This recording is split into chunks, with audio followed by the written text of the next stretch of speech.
Thomas d'Aquin, texte choisi.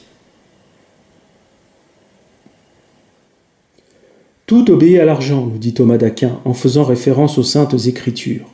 L'argent, selon la très grande majorité des hommes, est maîtresse de la valeur, et pour les plus inconséquents d'entre eux, elle attribue une valeur qui rend la marchandise digne d'être achetée. En ce sens, ces valeurs intermédiaires que l'argent procure sont insuffisantes parce que leurs imperfections n'apaisent pas la convoitise. Elles suscitent des désirs toujours nouveaux. Seul le souverain bien, nous dit Thomas d'Aquin, qui est le Christ, est en mesure de désaltérer. Beaucoup également trouvent la béatitude dans les honneurs. Ce sont des ambitieux car ils voient dans les honneurs des vertus. En réalité, ces vertus sont attribuées par des hommes qui ne sont pas forcément qualifiés pour juger de ce qui est bien. Ces hommes qui ambitionnent les honneurs par-dessus tout jugent que les honneurs sont le fruit d'un jugement éclairé. Seule la source du bien véritable est en mesure d'offrir un jugement conforme à la vérité. En ce sens, il n'est d'honneur véritable que celui offert par le souverain bien. Mais le monde, avec ses désirs déréglés, attribue bien trop souvent des mérites à des hommes qui volent leur réputation en trompant l'opinion. Nous sommes bien loin de produire un jugement sain. C'est pourquoi, le plus souvent, nous délaissons le souverain bien que nous estimons inatteignable pour nous satisfaire d'un bien intermédiaire, d'un bien à vue d'homme, parce que ce bien est immédiat. Cela nous satisfait tant que la maladie et la mort n'entrent pas en jeu, car la maladie et la mort dévitalisent les biens intermédiaires. Si donc le souverain bien est Dieu en Jésus-Christ, il est cette gloire que les hommes doivent rechercher, c'est-à-dire qu'ils ont dans le Christ un modèle parfait à imiter. Car le Christ est un mouvement autonome centrifuge poussé, qui produit une conscience du vécu réel qui dépossède fondamentalement l'existence de cette fausse conscience d'être au monde. Le Christ annihile le moi monde. En dehors du souverain bien, l'homme demeure donc en bordure de la vérité parce que le bien qu'il cherche n'atteint pas la cause première de tout, et en refusant d'admettre que cette cause première de tout soit Dieu, il prive sa raison de la compréhension du processus global de mise en mouvement des lois naturelles. Son esprit est donc coincé dans les limites de la matière, puisque de vie spirituelle, il n'y en a pas. Sa compréhension n'est plus que vanité narcissique, qui s'auto-alimente d'a priori philosophiques, qui projette de surpasser le mouvement réel du souverain bien. Son seul horizon n'est autre qu'un composé de matière. Et cette matière, nous dit Thomas d'Aquin, est centrée sur elle-même, c'est-à-dire qu'elle est sa propre fin. Sans le souverain bien, l'homme demeure dans les ténèbres de son propre raisonnement, obscurci par ses propres appétits inférieurs. Ainsi, dans toutes les sphères de représentativité sociale, comme le pouvoir, la justice, le droit et l'économie, l'homme, sans le souverain bien, ne pense pas au bien d'autrui. En effet, nous dit Thomas d'Aquin, nous prenons plus soin de ce qui nous est personnel que de ce qui appartient à tous. Pour aider la conscience à imaginer un monde sans le souverain bien incarné par le Christ, la culture populaire du moment, très détachée du christianisme, offre un bon nombre de créations artistiques qui témoignent de cet état des choses. Prenez par exemple la célèbre série Trône de fer imaginée par l'écrivain George R.R. Martin, ici. Voyez tout ce petit monde qui festoie et qui guerroie comme nos ancêtres. Voyez leur manière d'être qui est celle dictée par les lois naturelles. Rien de plus normal, sauf que ce tout petit monde est resté dans ses appétits inférieurs, figé dans une expérience d'être orgueilleuse où aucun souverain bien ne s'est révélé à lui. Le déroulé historique de ce petit monde n'est qu'une lente progression de la nature sensible et surtout irascible de l'homme. Personne n'a conscience que la société dans laquelle il s'agite est toujours portée par des vivants qui ont des mœurs statiques définies par les contraintes immédiates des lois naturelles. Tout ce petit monde erre dans un cycle historique répétitif qui le fait retomber systématiquement dans l'animalité à forme humaine et condamné à vivre selon un cycle naturel orienté vers des oppositions internes et externes perpétuelles. Rien ne vient l'émanciper de ce tout organique primitif, tout juste des religions archaïques qui se développent autour d'elles-mêmes comme autant de pseudo-vérités et qui offrent le spectacle dégénéré de superstitions accumulées qui, sous forme de fétiches et d'idoles, promettent la vengeance à visage couvert. Tout ce monde féodal qui est féodal perpétuellement exploite la puissance universelle du pouvoir avec une obscurité concentrée sur un seul trône qui en réalité est le symbole de l'obsession de la mort. Toute chose terrestre s'achemine seulement vers cette corruption.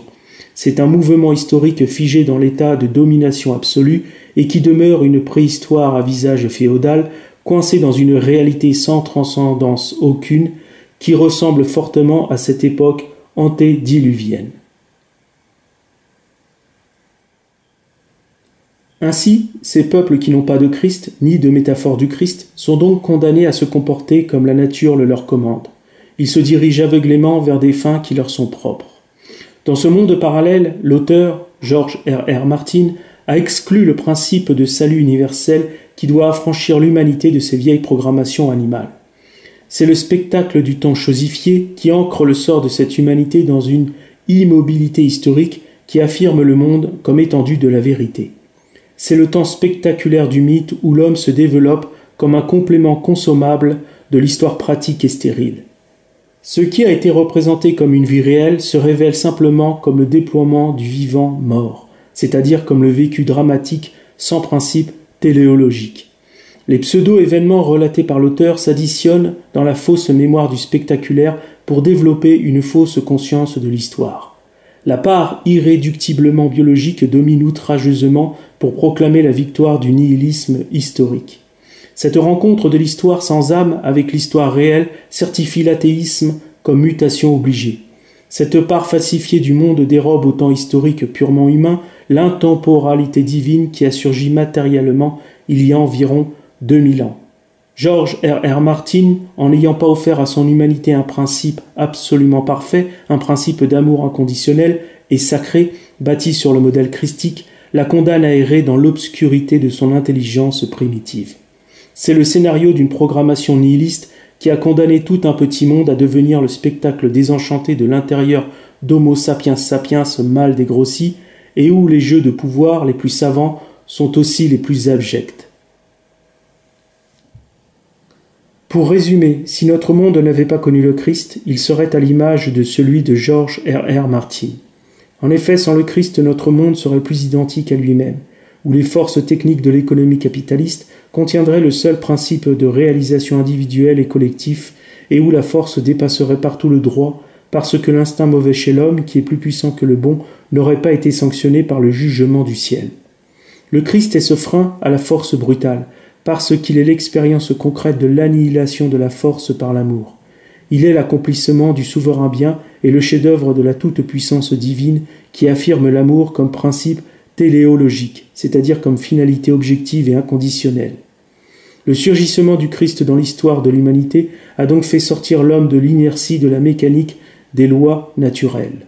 Ce processus de conversion émancipe l'homme du champ de la vie pratique pour qu'il devienne cet homme nouveau qui ne vit plus simplement de la chair, mais de l'esprit. Dans cette réalité observable de l'histoire, cette puissance de réalisation a surgi en réinitialisant l'échelle du temps historique. Ce surgissement a isolé en arrière-plan du point zéro historique la vieille manière d'être animale de l'humanité pour constituer une nouvelle architecture anthropologique qui progressivement va éloigner cette même humanité de cet état d'animalité contrainte par la loi naturelle. Le Christ est cette puissance de conversion qui pousse l'humanité à aller graduellement de l'imparfait au parfait. Mais le lecteur, pour réaliser pleinement l'ampleur de l'intervention du Christ dans l'histoire de l'humanité, devra lire Simone Weil, la philosophe, René Girard et Claude Tresmontant, ici. Le lecteur ne peut pas se contenter de la réflexion que je viens d'énoncer. Il devra réellement prendre en compte l'immense pensée de ces trois auteurs qui ont réfléchi longuement sur cette expérience d'être unique qui a radicalement changé l'humanité.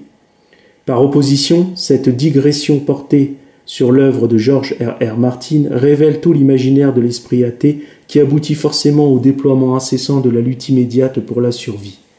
La totalité des efforts est concentrée sur des projets de domination qui définissent un système universel de la production du pouvoir pour le pouvoir lui-même, c'est-à-dire que l'insatisfaction est devenue matière première. La passion de dominer est donc au cœur de l'œuvre de George R.R. Martin, sans qu'un seul Thomas d'Aquin, qui est né en 1225, c'est-à-dire une période de notre histoire qui correspond à celle de l'œuvre en question, intervienne pour édifier le récit. On y voit des maîtres qui tout au plus n'ont amassé comme savoir que d'ordinaires réflexions rehaussées par quelques sentences bien tournées et qui, saupoudré par intermittence, semble offrir au narratif un fond universitaire. Par comparaison, j'invite le lecteur à visionner le long-métrage Malmkrog, réalisé par Christy Pugh, sorti en 2020, ici. C'est l'adaptation des 3 entretiens sur la guerre, la morale et la religion de Vladimir Soloviev.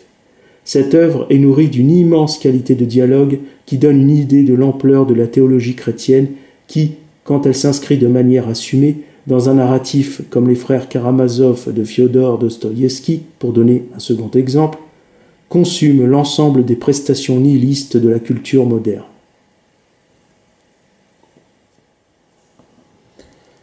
Thomas d'Aquin, ici, qui est un philosophe et théologien catholique italien du XIIIe siècle, a puisé chez Aristote une manière de penser qui l'a amené à écrire la célèbre Somme théologique. Sorte de cathédrale gothique intellectuelle, la Somme théologique constitue un empire de réflexion théologique et philosophique qui allie la pensée aristotélicienne et la théologie chrétienne. La raison est la pierre angulaire de la pensée de Thomas d'Aquin, et c'est sous son éclairage que l'homme doit discerner le bien du mal, non seulement à la lumière de la loi naturelle en percevant correctement les inclinations de cette dernière, mais également à la lumière de la révélation qui dicte des lois pour guider les âmes vers la béatitude. Thomas d'Aquin sera proclamé docteur de l'Église en 1567 par le pape Jean XXII, et en 1879, le pape Léon XIII déclarera sa doctrine comme doctrine officielle de l'Église catholique. Ce petit ouvrage ne donne qu'un léger aperçu de l'immense réflexion de Thomas d'Aquin, qui est une pierre angulaire de la pensée philosophique occidentale, laquelle n'a jamais pu par elle-même dépasser la théologie catholique.